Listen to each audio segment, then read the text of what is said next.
इस संसार में मूर्ख ज्यादा है या चतुर ज्यादा है। हाँ दोस्तों, ये कहानी बड़ी ही ज्ञानवर्धक, बड़ी ही मोटिवेशनल कहानी है। ये कहानी है एक कोयल की और एक बंदर की। इस कहानी से हम और आपको बहुत कुछ सीखने के लिए मिलेगा। कहानी के अंत में कोयल दो ऐसी बातें बताएगी जिससे समझ करके हम और आप पहचान कर सकते हैं कि हम मूर्खतापूर्ण कार्य कर रहे हैं या हम चतुरतापूर्ण कार्य कर रहे हैं। हाँ दोस्तों, तो नमस्कार, स्वागत है आपका हमारे गजब ज्ञान यूट्यूब चैनल में। दोस्तों, कहानी प्रारंभ करने से पहले आप लोगों से एक निवेदन करूंगा कि अगर आप हमारे चैनल पर नए दर्शक मेहमान बंधु बनकर के आए, प्लीज़ हमारे चैनल को सब्सक्राइब कर लें और हो सके तो अपने परिवार और दोस्तों के साथ में इस कहानी को शेयर जरूर कर देना, क्योंकि इस कहानी से मूर्खतापूर्ण कार्य करने वाले लोग सुधर जाएंगे। हाँ दोस्तों, कार्य हमें कैसा करना चाहिए, क्या करना चाहिए, इस कहानी में हम और आपको बहुत कुछ सीखने के लिए मिलेगा। तो दोस्तों, आपसे निवेदन है कृपया वीडियो को पूरा देखें, क्योंकि जब तक आप लोग बीच में छोड़ करके चले जाते हो तो कोई बात समझ में नहीं आती, ना इधर के रहते हो ना इधर के रहते हो। जब तक पूरा नहीं देखोगे तब तक कोई बात समझ में नहीं आएगी और आधा अधूरा ज्ञान हमेशा खतरनाक साबित हो जाता है कभी कभी। तो दोस्तों, आ जाओ, आप लोगों का समय बर्बाद ना करते हुए पेश करते हैं आप लोगों के सामने एक कहानी के माध्यम से अनमोल ज्ञान। दोस्तों, किसी नगर में एक राजा का एक बाग था और वो बड़ा ही सुंदर बाग था। उसमें नन्हे छोटे छोटे बड़े बड़े सब तरीका के पेड़ लगे हुए थे। एक तरफ बड़े बड़े पेड़ थे, एक तरफ छोटे छोटे पेड़ थे। कुछ पेड़ लगाए गए थे जिन्हें रोज सिंचाई करके उनको बड़ा किया जा रहा था। उस बाग की रखवाली एक माली करता था और दिन और रात मेहनत करके उस बाग का ध्यान रखता था। और दोस्तों, कहते हैं ना, चाहे बच्चा हो, चाहे बाग हो, चाहे कोई भी हो, जब तक उसकी आप लोग अच्छी तरह से उस पर नजर नहीं रखोगे तब तक वो बिगड़ जाएगा। अगर उस पर नजर रखी जाए और उसकी देखभाल की जाए तो वो हमेशा अच्छे सदमार्ग की ओर जाता हुआ ही दिखाई देगा। तो मेरे भैया बड़ा जी जान लगा करके वो माली उस बाग की सेवा किया करता था। बड़ा टाइम से उस पौधों में पानी देना, उनकी छटाई करना, उनकी गुड़ाई करना, ये माली का रोजाना का काम था। और माली पर केवल यही काम था, महाराज इसी बात की उसे तनख्वाह देते थे तो अपना कार्य बड़ी भली भांत अच्छी तरीका से किया करता था। एक दिन किसी कामबस 6-7 दिन के लिए माली को बाहर जाना था।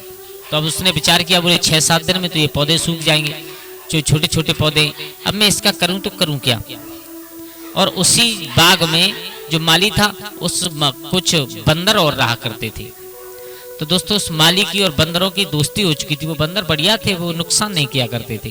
मेरे भैया दोस्ती सी हो चुकी थी। तो उस माली ने और विचार आया दिमाग में, एक सोचा क्यों ना इन बंदरों को बाग की माली पर रखा जाए, बाग की रखवाली पर रखा जाए। मेरे भैया अंदाज लगाना, बंदर जैसे और शरारती जीव को आप लोग किसी की रखवाली के लिए रखोगे तो क्या होगा। उसने विचार किया, इस बाग की रखवाली के लिए बंदरों को लगा दिया जाए। तो एक बंदर का जो मैन मुखिया था उसे बुला करके कहा, देखो हम जा रहे हैं 7-8 दिन के लिए और तुम्हें इन पौधों में टाइम से पानी देना है, इनकी रखवाली करना है। बंदर ने कहा, ठीक है, अगर तुमने हमें इस लायक समझाया तो हम जरूर करेंगे और तुम्हें शिकायत का कोई मौका नहीं मिलेगा। मेरे भैया इतना कह करके वो माली वहां से निकल गया, चला गया किसी काम बस। अब सुबह हुआ, सुबह होते ही जो बंदरों का सरदार था उसने एक दूसरे से कहा कि आप हजारा उठाइए, पानी लगाने का बर्तन उठाइए और उन पौधों में पानी लगाइए। मेरे भैया बंदर उस पौधों में पानी लगा रहे और पानी लगा रहे तो वो सरदार दूर बैठा देख रहा है। अब तो बंदर मेरे भैया वो किसी में तो बहुत ज्यादा पानी भर देते हैं, किसी में थोड़ा डालते हैं। कहने का मतलब सरदार की समझ में आया, उसने विचार किया और आकर के कहा उन बंदरों से, बोले तुम पागल हो सब के सब हैं, इतना पानी क्यों व्यर्थ बर्बाद कर रहे हो, क्यों बिगाड़ रहे हो इतना पानी, ये छोटा सा पौधा इतना पानी क्यों डाल रहे हो तुम। और दोस्तों, ये बात हकीकत है, बिल्कुल हमें कभी भी पानी ज्यादा बर्बाद नहीं करना चाहिए, क्योंकि जल ही जीवन हुआ करता है।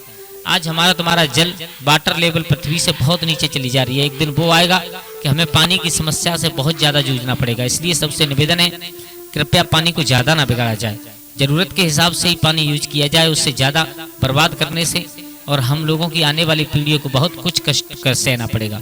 दोस्तों, अब क्या था, उस बंदर ने आकर कहा, बोले तुम पागल हो बिल्कुल हैं, ये नन्हे नन्हे से पौधे हैं और तुम लोग इतना ऐसे इन्हें पानी क्यों बर्बाद कर रहे हो इनमें। एक काम करो, इनकी जितने ऊपर है उतनी जड़ होगी, इसकी ज्यादा तो होगी नहीं। एक बंदर ने कहा, नहीं महाराज, हमने सुना है, देखा तो नहीं है, किसी किसी पेड़ छोटा होता है, जड़ बहुत बड़ी होती है, इसलिए हम पानी ज्यादा लगा रहे हैं, जहां तक जड़े हैं वहां तक तो पानी पहुंच जाए कम से कम। तो उस बंदर ने कहा, बोले ऐसे नहीं, ऐसे क्या अंदाजा बनेगा, कुछ नहीं बनेगा। एक काम कीजिए, आप पेड़ उस पौधे को उखाड़िए, उखाड़ करके देख लीजिए कितनी गहरी जड़ है इसकी, कितनी लंबी जड़ है, और उसके हिसाब से पानी डालिए। मेरे भैया मूर्ख तो मूर्ख बंदर थे, उन्होंने पौधों को उखाड़ना प्रारंभ किया। एक पौधा उखाड़ा, उखाड़ करके और हाथ से उसका नाप लिया, बोले ये इसकी इतनी लंबी जड़ है, तो उसमें थोड़ा सा पानी डाल दिया मेरे भैया। फिर दूसरा पौधा उगाड़ा, उसको भी गाड़ दिया, देख करके नाप करके मेरे भैया सब पौधों को उखाड़ करके फिर दोबारा जमीन में गाड़ करके पानी लगा रहे। अंदाज लगाना दोस्तों, पौधे उखाड़ करके दोबारा लगाए जाए तो जरूरी नहीं है कि सब पौधे हो जाए, उसमें से बहुत सारे पौधे सूख गए। बंदर की मूर्खता के कारण बाघ बहुत बुरा लगने लगा। 7-8 दिन में जब माली लौट करके आया तो उसने देखा कि छोटे छोटे जितने पौधे सब सूखे पड़े हैं। एकदम आकर के कहा बंदर से, बोले हम तुम्हें रखवाली के लिए करके गए थे, लेकिन तुमने क्या किया है? बिल्कुल पागल हो तुम। बोले किया कुछ नहीं हमने। बोले फिर? बोले ये हमारे साथ वाले ना, ये इतने पागल है कि ये इतना पानी डाल रहे थे, छोटा सा पौधा, तो मैंने सोचा जहां तक जड़ हो उतना पानी डाला जाए, तो मैंने सब पौधों को उखाड़ करके देखा है, दोबारा लगा दिया है। एकदम माली ने अपने सर से हाथ मारा, बोले सच कहते हैं कि मूर्ख इंसान से दोस्ती करना जी का जंजाल होता है। मूर्ख इंसान से दोस्ती करना किसी दिन हम लोगों को ही भटका देगी। तो दोस्तों वो इस कहानी से हमें केवल यही सोचने के लिए मिलता है कि मूर्ख दोस्तों से दोस्ती करना हमारे लिए खतरनाक साबित होता है। कभी भी मूर्ख इंसान से मित्रता नहीं करनी चाहिए।